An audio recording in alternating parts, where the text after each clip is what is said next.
Yun know. May leak guys yung nag-sign ng oil. So na-try na pala ito na nilagyan ng epoxy. Yan o. Another Toyota Ribbon na gas ang ating gagawin. Aircon! So may na yung lamig. So ito na lang yung kanyang karga oh. Kulang na siya ng freon. So may leak to.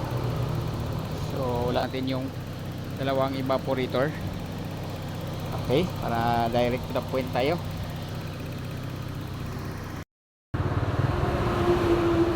Okay, ito na ang evaporator guys oh. Ay, bago.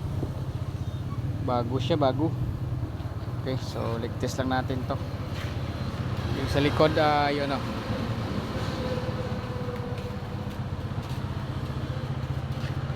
Ayan, so buksan natin guys pa, tapos iligtas natin to. Okay, so pinabalik ko na yung evaporator na dalawa guys no, kasi wala siyang leak.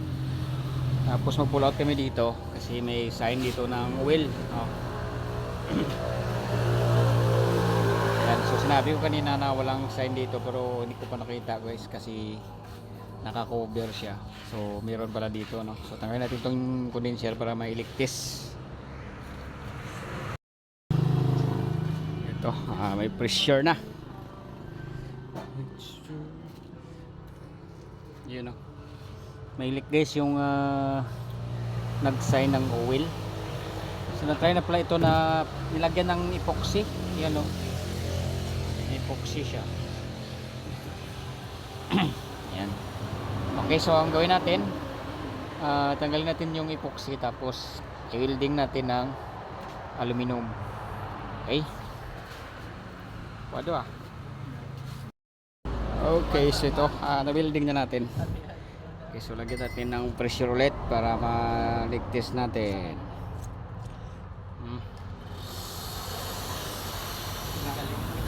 Ayan. The moment of truth. Uy. Okay, so yun guys no, after natin nasulda, pagligtis, may leak pa rin. So yan, hininang ko po siya ng hininang no. Di siya matapalan kasi yung mga corrosion nagmi-mix sa flux at saka aluminum. So hindi mag-close yung ating solda no. So gawin natin dito, at least na-try natin yung last option no, pero di pa rin kaya no. Palitan siya natin ng bagong condenser. Okay, so update sa ating condenser guys no, na ni-repair no.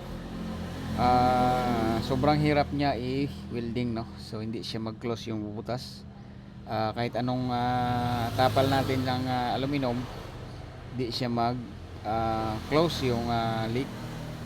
Dahil po sa quality ng aluminum, medyo luma na or sobrang ano ni tawag dito, gabok.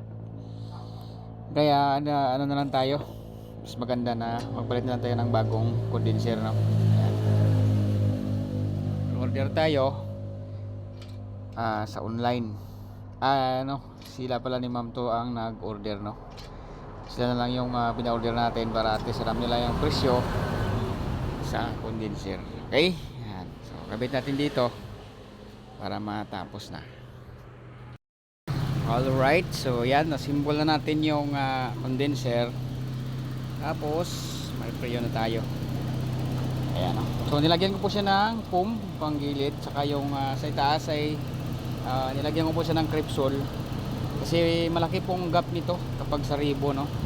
Ito yung mas maganda na tingnan ninyo, yung gap ng condenser para mas maganda yung ventilation ng unit no. Ayan, para mahigop ng ating radiator fan yung init sa condenser dito. Yan, mas maganda na may ano siya, cover sa panggilid no, para pulido yung higop ng hangin dito, para hindi siya mag-overheat no, lalong lalo na kapag walang auxiliary fan. Yan. Okay. Okay na po ito. Palit tayo ng condenser dito. So yun lang guys, see you sa ating next video. Maraming salamat at sana may na-share tayo.